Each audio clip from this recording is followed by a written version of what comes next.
रात की बस में चढ़ते समय मन 3 दिन की छुट्टी की खुशी और घरवालों से मिलने की उत्सुकता से भरा था। बैग का बोझ कंधे से उतारकर बस की सीट पर टिकते ही शहर की भागदौड़ से गांव की शांति की ओर मन उड़ने लगा। सुबह 5 बजे बस से उतरकर हवा और रोशनी से रहित रास्ते पर चलते हुए घर की ओर मुड़ते समय एक सुकून सा महसूस हुआ। अनवर सुबह 8 बजे के बाद घर पहुंचा तो घर के बरामदे में एक असामान्य सन्नाटा छाया था।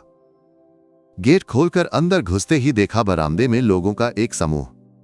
सभी के चेहरों पर एक उदासी थी, लेकिन साथ ही कुछ गंभीर घटना की गंभीरता भी थी।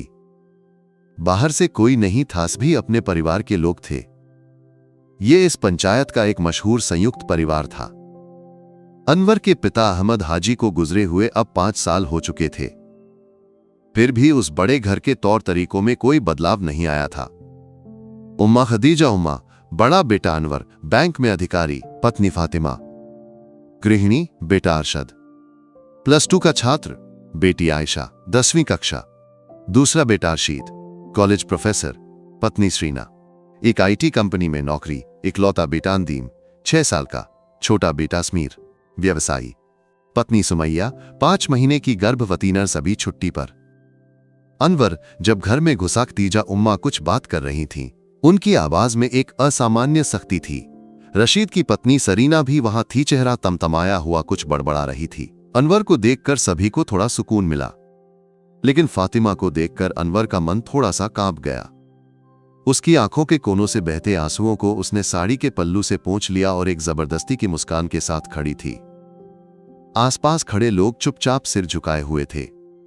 एक संयुक्त परिवार होने के बावजूद अब तक कोई बड़ा झगड़ा नहीं हुआ था। या अनवर के लिए हमेशा सुकून की बात थी, इसलिए यह दृश्य उसे बहुत परेशान कर रहा था। देखो अब्बा आ गए। आयशा दौड़कर आई और अनवर से लिपट गई। उसकी आवाज में वो चंचलता नहीं थी, बल्कि एक उदासी थी। क्या हुआ? सब लोग बरामदे में क्यों इकट्ठा है? कोई समस्या है क्या? अनवर ने पूछा। कोई समस्या नहीं बेटा, संयुक्त परिवार में कुछ बातें तो होती रहती हैं। तू आया है, पैरों पर खड़ा मत रह, जाकर नहा ले। खदीजा उम्मा की आवाज में गुस्सा पूरी तरह गया नहीं था। अनवर नहाकर निकला तो बच्चे सामान खोलकर देख रहे थे। उनके लिए लाए मिठाइयों को खाते हुए आयशा और अरशद अनवर के कमरे में आए। सुबह क्या मसला था? अनवर ने उनसे पूछा। अरशद ने कहा, उम्मा सुबह देर से उठी, इसलिए नदीम को स्कूल बस नहीं मिली। इस वजह से सरीना चाची को कल छुट्टी लेनी पड़ेगी। इस बात पर उम्मा ने उम्मा को डांटा। उम्मा को सुनते ही आंखें भर आती हैं। अरशद की बातों में उम्मा के लिए स्नेह भरा था। अनवर ने कुछ नहीं कहा। उसे बात की गंभीरता समझ आ गई थी। लेकिन रात 11 बजे जब फातिमा कमरे में आई, अनवर ने देखा कि वो बार बार फोन में समय देख रही थी। अगले दिन क्या होगा, इस डर की छाया उसकी आंखों में थी। उसने सुबह उठने के लिए अलार्म भी नहीं लगाया था। अगले दिन सुबह ठीक 7 बजे फातिमा ने खुद नदीम को तैयार करके स्कूल बस में बिठाया। रशीद और सरीना अभी सो रहे थे। नाश्ते के समय जब सब एक साथ बैठे, अनवर को एक बात समझ आई। इस बड़े परिवार का सारा बोझ सालों से फातिमा अकेले उठा रही थी।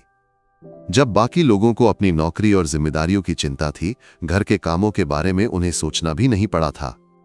सालों से सबके काम संभालते हुए, उनके सुख दुख में साथ रहते हुए फातिमा ने अपने सारे सपने और इच्छाएं भुला दी थीं। उसने कभी शिकायत नहीं की। यह उदासीनता अनवर को अपराध बोध से भर रही थी। अनवर ने फैसला किया, अब चीजें बदलेंगी। ये सिर्फ फातिमा की जिम्मेदारी नहीं है। अध्याय 2, 1 महीने का विदाई।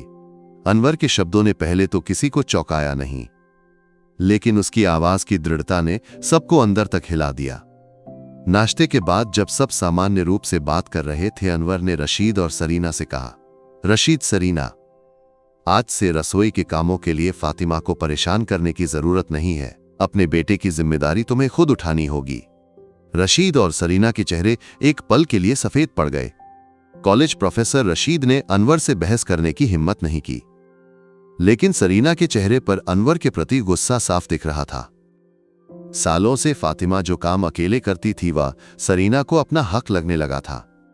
अनवर भाई, हम सबको अपनी नौकरी पर जाना होता है। सुबह नदीम के काम देखकर और रसोई में खाना बनाकर मैं ऑफिस कैसे पहुंचूंगी? सरीना की आवाज में गुस्सा भरा था। यह सिर्फ तुम्हारी बात नहीं है सरीना, फातिमा को भी अपनी चीजें देखने की जरूरत है। जैसे तुम्हें नौकरी पर जाने का हक है, वैसे ही उसे अपने काम देखने का हक है। इसलिए अब से रसोई के काम तुम लोग देखो, अनवर ने कहा। फिर उसने समीर से कहा, समीर, तुम्हारी पत्नी सुमैया गर्भवती है, उसे आराम की जरूरत है। अपनी पत्नी की मदद करना पति का कर्तव्य है, इसलिए आज से घर के काम तुम दोनों बांट लो। बाहर का खाना और आलस मैं अब बर्दाश्त नहीं करूंगा। अनवर के शब्द बिल्कुल स्पष्ट थे। समीर ने अनवर से गुस्सा नहीं किया, लेकिन उसने अनवर को थोड़ी दयनीय नजरों से देखा। क्योंकि फातिमा ये सब करती थी, इसलिए घर में किसी ने इस बारे में सोचा भी नहीं था। आखिर में अनवर ने बच्चों से कहा, जब तुम्हारी अम्मी नहीं होंगी तो अपने काम खुद करने होंगे। अपने कमरे की सफाई किताबें रखना है तुम्हारा काम है, फातिमा का नहीं। उसने फातिमा को लेकर 1 महीने की यात्रा पर जाने का फैसला किया। फातिमा, क्या हम एक यात्रा पर चलें? अनवर ने पूछा तो फातिमा ने चौंक कर उसे देखा। कैसी यात्रा? तुम्हारी पसंद की जगहों पर। मुन्ना, ऊटी, मैसूर, बैंगलोर।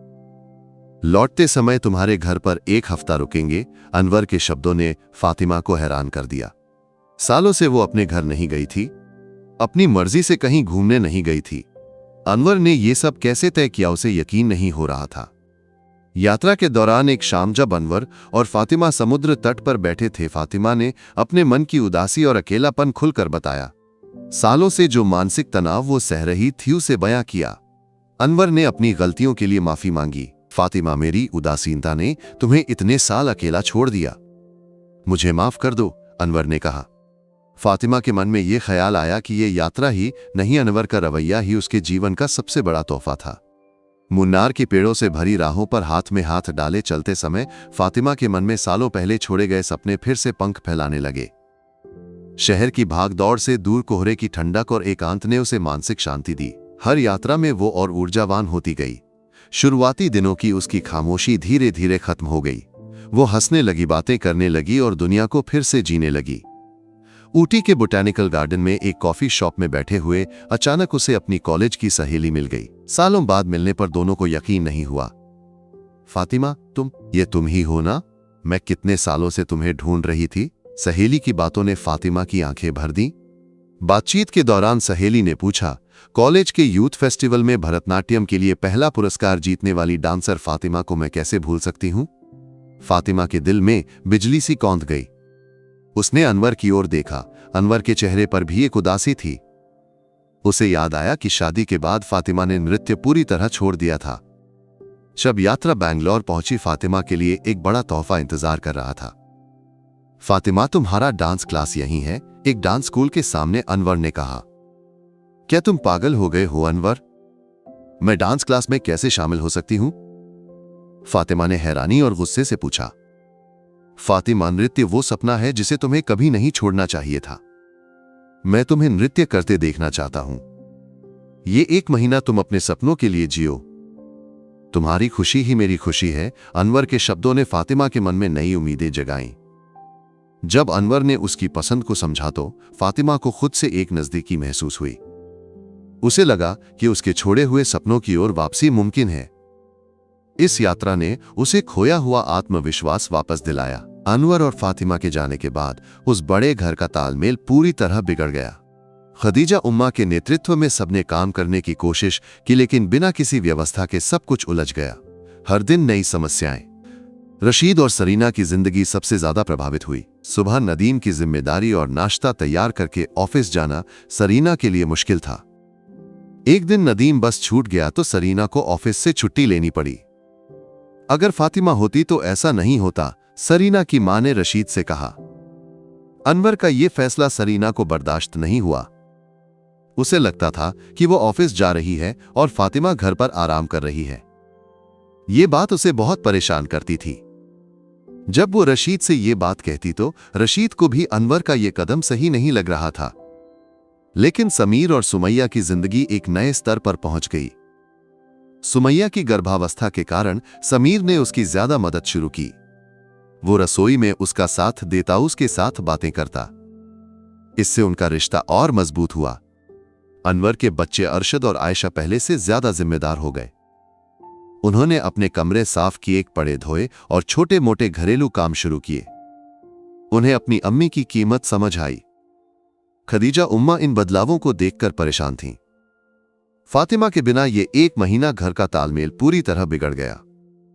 छोटे बहू बेटों ने मां की मदद की कोशिश की, लेकिन फातिमा की मेहनत कितनी बड़ी थी खदीजा उम्मा को समझ आया। ये समझ उन्हें और विनम्र बनाती थी।